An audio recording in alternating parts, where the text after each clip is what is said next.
व्याकरण का दूसरा टॉपिक उच्चारण स्थान, जो एक नया टॉपिक है, उसके बारे में अध्ययन करेंगे। अब देखिए उच्चारण स्थान कहते किसे हैं? उच्चारण स्थान होता क्या है? देखिए वर्णों की उत्पत्ति के स्थान को ही क्या कहते हैं? उच्चारण स्थान कहते हैं। सामान्यतः भाषा में क्या कहते हैं? जहां से वर्णों की, जिस स्थान से वर्णों की उत्पत्ति होती है उस स्थान को क्या कहते हैं? उच्चारण स्थान कहते हैं। लिखिए, अब देखिए उच्चारण स्थान कहते किसे? देखिए वर्ण की उत्पत्ति, वर्ण की, लिखते जाइए आप साथ साथ, वर्ण की उत्पत्ति के स्थान को, वर्ण की उत्पत्ति के स्थान को उस वर्ण का, कौन से वर्ण का? उस वर्ण का उच्चारण, जिस वर्ण का उच्चारण किया गया है उसी वर्ण का उच्चारण स्थान कहते हैं। उच्चारण स्थान कहते हैं। अब देखिए वर्ण की उत्पत्ति के स्थान को उस वर्ण का क्या कहते हैं? उच्चारण स्थान कहते हैं। अब ये उच्चारण स्थान होते क्या है, इनके नाम क्या क्या होते हैं, इनके बारे में जानते हैं। कि देखिए सामान्यतः जो उच्चारण स्थान होते हैं ना, सामान्यतः उच्चारण स्थान, देखिए आपने 8th क्लास में पढ़ा है, लेकिन उसको थोड़ा सा विस्तार से पढ़ाएंगे। इसमें थोड़ा 9th में थोड़ा आपका स्टैंडर्ड थोड़ा सा बढ़ जाता है। देखिए सामान्यतः उच्चारण स्थान कितने होते हैं? 7 होते हैं। कितने होते हैं प्यारे बच्चों? 7 होते हैं सामान्यतः उच्चारण स्थान। देखिए आप साथ के साथ नोट करना, क्योंकि मुझे स्पेस चाहिए। जैसे जैसे ये टॉपिक समझ आप लोग समझते जाओगे, मैं इसको रफ करूंगी। देखिए 7 कौन कौन से होते हैं? कंठ, दूसरा होता है आपका तालु, कौन सा होता है? तालु। तीसरा होता है आपका मूर्धा, कौन सा होता है प्यारे बच्चों? मूर्धा। 4th नंबर का होता है आपका दंत, 4th नंबर का क्या होता है आपका? दंत। फिर होता है आपका ओष्ठ, 5th नंबर का क्या होता है? ओष्ठ। 6th नंबर पे जो उच्चारण स्थान होता है आपका जिह्वामूल्य। देखिए वर्णमाला में आपने पढ़ा है जिह्वामूल्य होता क्या है? नासिका। ये आपके सामान्यतः उच्चारण स्थान होते हैं। लेकिन महर्षि पाणिनि के अनुसार उच्चारण स्थानों की संख्या पूछे, महर्षि पाणिनि के अनुसार, जिस प्रकार से हमने स्वर पढ़े थे, सामान्यतः स्वर 13, महर्षि पाणिनि के अनुसार 21-22, उसी प्रकार से उच्चारण स्थान भी सामान्यतः जो उच्चारण स्थान होते हैं वो 7 होते हैं। लेकिन महर्षि पाणिनि के अनुसार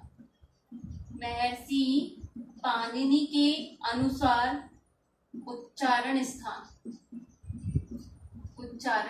कितने होते हैं प्यारे बच्चों?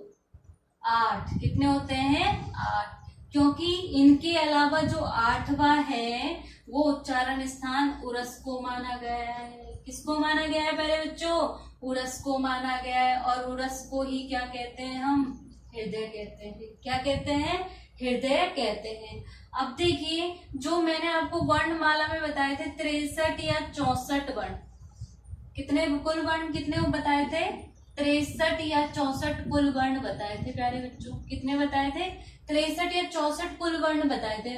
अब ये जो 63 या 64 कुल वर्ण हैं, इनके उच्चारण स्थान कौन कौन से होते हैं? हाँ, अब देखिए 63 या 64 कुल वर्ण है, इनके उच्चारण का स्थान, इनके लिए जो उच्चारण स्थान होते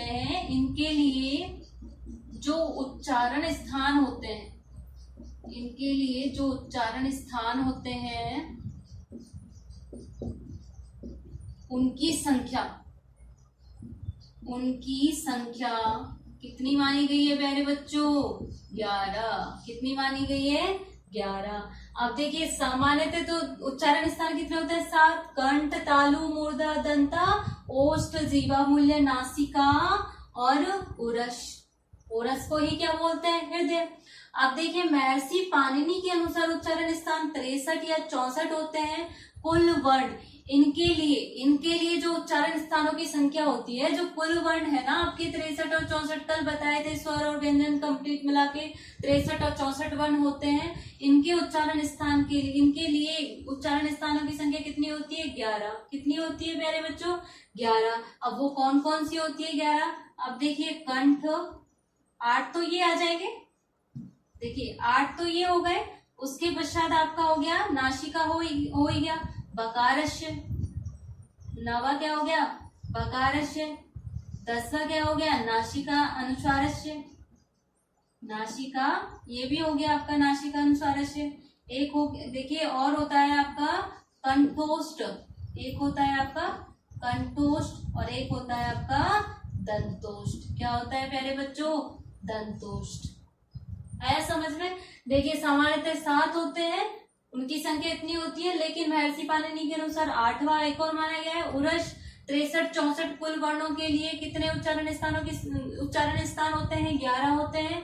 इस प्रकार से आपके टोटल, इनके अलावा आपका एक बगारस्य होता है, एक कंठोष्ठ होता है, एक दंतोष्ठ होता है। इस प्रकार से 11 आपके उच्चारण स्थान होते हैं।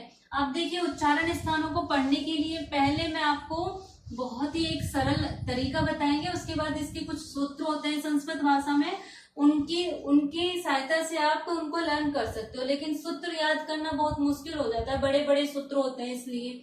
लेकिन हम आपको एक इजी तरीका बताते हैं, पहले आप उसको सीखिए, फिर कल की क्लास में आपको सूत्र के माध्यम से बताएंगे। आप देखिए सबसे पहले आप जो वर्ग, आपके जो 5 वर्ग थे, ग वर्ग, च वर्ग, ट वर्ग, त वर्ग और पै वर्ग।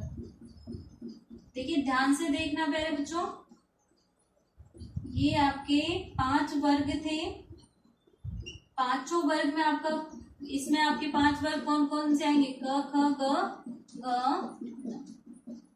इसमें आपके आएंगे च छ ज ज। इसमें आपके ट ठ ड ढ ण। इसमें आपके 5 वर्णों की संख्या त थ द ध न। इसमें भी आपके 5 वर्णों की संख्या कौन सी होगी, प फ ब भ और म। अब देखिए जो आपके उच्चारण स्थान होते हैं, इनका नाम कंठ। देखिए स्टार्टिंग से लीजिए आप कंठ, फिर उसके बाद इस तरीके से देखिए, इस तरीके से ज्यादा अच्छी तो नहीं आती ड्राइंग, इस तरीके से देखिए। सबसे पहले ये जो स्थान होता है इसको बोलते हैं हम कंठ। क्या बोलते हैं, कंठ। इसके पश्चात यहाँ पे एक पिंक कलर का सा, आप अपना मुंह खोल के देखना, वो दिखाई देता है, वो उसको क्या बोलते हैं, कंठ तालु। क्या बोलते हैं, तालु। क्या बोलते हैं प्यारे बच्चों, तालु बोलते हैं। उसके पश्चात आपका जो स्थान आता है तालु का, यहाँ टंग होती है आपकी, यहाँ जो स्थान होता है ये होता है आपका मूर्धा का। किसका होता है प्यारे बच्चों, मूर्धा का। उसके पश्चात आपके मूर्धा के पश्चात किसका स्थान आएगा, कंठ तालु मूर्धा ओष्ठ दंत। सबसे उसके बाद क्या आएगा, दंत अंदर होते हैं ना, क्रम से लेते जाइए। अब सबसे पहले कंठ, फिर तालु, फिर मूर्धा। टंग जहां टच करती है, जो स्पेस होता है उसको बोलते हैं मूर्धा। उसके पश्चात आपका क्या आएगा, दंता, और सबसे बाहर ये क्या है आपके, ओष्ठ। इसका स्थान कौन सा है, ओष्ठ। ये 5 वर्ण, ठीक है। पहले तो हम इनके बारे में जानेंगे। अब देखिए इसके पश्चात जो स्थान है, इसको अब जैसे जैसे स्थान आया उसको इन वर्गों के सामने रखते जाते हैं। देखिए कंठ, सबसे पहले क्या है, कंठ। क ख ग घ न, इन 5 वर्णों का उच्चारण स्थान क्या होगा प्यारे बच्चों, कंठ होगा। क्या होगा, कंठ होगा। अब देखिए तालु, दूसरा नेक्स्ट, ये फर्स्ट, सेकंड, थर्ड, फोर्थ और फिफ्थ। कुछ नहीं, इसलिए आप खुद अपना प्रैक्टिकल करके देखिए। कंठ, सबसे पहले कंठ होता है, उसके बाद आप मुंह खोलना, मिरर में देखना, उसके बाद जो पिंक सा दिखाई देता है उसको तालु बोलते हैं, और अपनी जो टंग जहां टच करती है, जो स्पेस होता है उसको मूर्धा बोलते हैं। उसके बाद स्थान किसका आता है, दंत का आता है। उसके पश्चात किसका स्थान आता है, ओष्ठ का आता है। अब देखिए हमने वही रखा, सबसे पहले कंठ रखा, उसके पश्चात च वर्ग का उच्चारण स्थान क्या हो गया प्यारे बच्चों, तालु। क्या होगा, तालु। उसके पश्चात ये ट है, इसका उच्चारण स्थान क्या हो गया प्यारे बच्चों, मूर्धा। क्या होगा, मूर्धा। उसके पश्चात इसका उच्चारण स्थान क्या होगा, दंता। देखिए क्रम से रखा है, दंता। पै का ओष्ठ। क्या होगा प्यारे बच्चों, ओष्ठ। अब आपको इसको लर्न करने के लिए केवल अभ्यास की जरूरत है। आप इसको लिखोगे और उसके सामने इस तरीके से लिखोगे। इसके पश्चात कुछ स्वर होते हैं और उनका उच्चारण स्थान क्या होता है। अब देखिए कुछ स्वर होते हैं, जैसे कताओ, मूद। इस ये आपको ट्रिक याद करनी पड़ेगी, कताओ मूद है, ये एक ट्रिक है इसको याद करने की। अब देखिए इसका मतलब क्या होता है प्यारे बच्चों, कंठ होता है, इसका मतलब क्या होता है तालु होता है, इसका मतलब क्या होता है ओष्ठ होता है, ओ से ओष्ठ, मैं से मूर्धा, क्या हो गया मूर्धा, और दै से क्या हो गया प्यारे बच्चों दंता, दै से क्या हो गया दंता। देखिए कंठ, अब आप इसमें आप लिख दीजिए जो आपके लघु स्वर थे उ, उसके पश्चात क्या आएगा ऋषि, और उसके पश्चात क्या आएगा लृ। अब आपसे पूछिए ए का उच्चारण स्थान क्या है प्यारे बच्चों कंठ, ई का उच्चारण स्थान क्या है प्यारे बच्चों तालु, उ जो स्वर है उसका उच्चारण स्थान क्या है प्यारे बच्चों ओष्ठ, री का मूर्धा और लृ का दंता। इस तरीके से आप स्वर का याद कर सकते हो। अब देखिए क्या वर्ग इस ए के साथ विसर्ग का उच्चारण स्थान भी क्या आएगा प्यारे बच्चों कंठ आएगा, इसमें यह आएगा उपपदमानीय नाम ओष्ठम, ठीक है। अब देखिए अब मैंने आपको बार बार बताया था, इसको 8th क्लास में भी बताया था, इसको हम क्या बोलते हैं तालव्य से, इसको हम क्या बोलते हैं मूर्धन्य से, इसको हम क्या बोलते हैं दंतस्य से, और इसको हम क्या बोलते हैं हकार से। तो इसका उच्चारण स्थान क्या होगा कंठ होगा, है का उच्चारण स्थान क्या होगा कंठ होगा। आप देखिए तालव्य से कौन सा है ये वाला, तो इसका उच्चारण स्थान भी क्या होगा ये होगा तालु। मूर्धन्य से तो ये वाला इसमें आएगा षटकोण वाला से, उसके बाद दंतस्य है तो ये वाला इसमें आएगा। इस तरीके से इनके उच्चारण स्थान ये होते हैं, ठीक है प्यारे बच्चों। वापस से एक बार रिवाइज कर लेते हैं। देखिए सामान्यतः जो उच्चारण स्थान होते हैं 7, लेकिन महर्षि पाणिनि के अनुसार उच्चारण स्थानों की संख्या कितनी होती है 8 होती है। कितनी होती है प्यारे बच्चों 8 होती है। जो कुल वर्णमाला में जो हमने पढ़े थे 63 या 64 होते हैं, उनके लिए उच्चारण स्थानों की संख्या कितनी होती है 11 होती है। कितनी होती है 11 होती है। लेकिन हम उच्चारण स्थान कहते किसे हमने भी पढ़ा है, वर्णों की उत्पत्ति जिस स्थान से होती है वही स्थान उस वर्ण का उच्चारण स्थान कहलाता है। तो आप देखिए हमने जो 5 वर्ग लिखे, पांचों वर्ग के सामने जो हमने प्रैक्टिकली करके देखा, सबसे पहले कर्ण, तो उसके पश्चात जो हम अपना माउथ खोल के देखते हैं तो वो पिंक सा दिखाई देता है, वो तालु होता है। टंग जहां टच करती है उसको मूर्धा बोलते हैं। फिर दंत का स्थान आता है, उसके सबसे बाहर किसका स्थान आता है ओष्ठ का स्थान आता है। वैसे ही हमने लिखा कंठ तालु मूर्धा दंता ओष्ठ। उसके पश्चात हमने स्वर के लिए कि किस स्वर वर्ण का उच्चारण स्थान कौन सा होता है, उसके लिए हमने ये ट्रिक लिखी कताओ मूदे ए का उच्चारण। उसके बाद क्रम से हमने सारे ह्रस्व लिखे 5 होते हैं। कंठ का ये विसर्ग का भी उच्चारण स्थान क्या होगा कंठ। ई का उच्चारण था तालु, य का तालु और श का तालु। उपपदमानी नाम ओष्ठ, उ का क्या होगा ओष्ठ, री का और मूर्धन्य श इसमें आएगा, लृ और दंतस्य श। इस तरीके से आप बहुत ही इजी तरीके से लर्न कर सकते हो। अब आपसे पूछा कैसे जाता है, अब ऐसे पूछिए आपसे ख का उच्चारण स्थान क्या है, ख का उच्चारण स्थान क्या है बताइए आप लोग। ख का उच्चारण स्थान क्या है कंठ। अब आपसे पूछ लिया इनमें से झ का उच्चारण स्थान क्या है तो आप बता दोगे तालु। अब आपसे पूछ लिया विसर्ग का उच्चारण स्थान क्या है तो आप क्या बताओगे कंठ। क्या बताओगे कंठ। अब देखिए इसमें से आपसे पूछ लिया थ का उच्चारण स्थान क्या है तो क्या बताओगे तय वर्ग में आता है, दंता से होता है। अब वह का उच्चारण स्थान देखिए पै वर्ग में आता है, पै वर्ग का जो उच्चारण स्थान क्या है ओष्ठ। तो आपका उच्चारण स्थान क्या बताओगे ओष्ठ बताओगे। क्या बताओगे प्यारे बच्चों ओष्ठ बताओगे।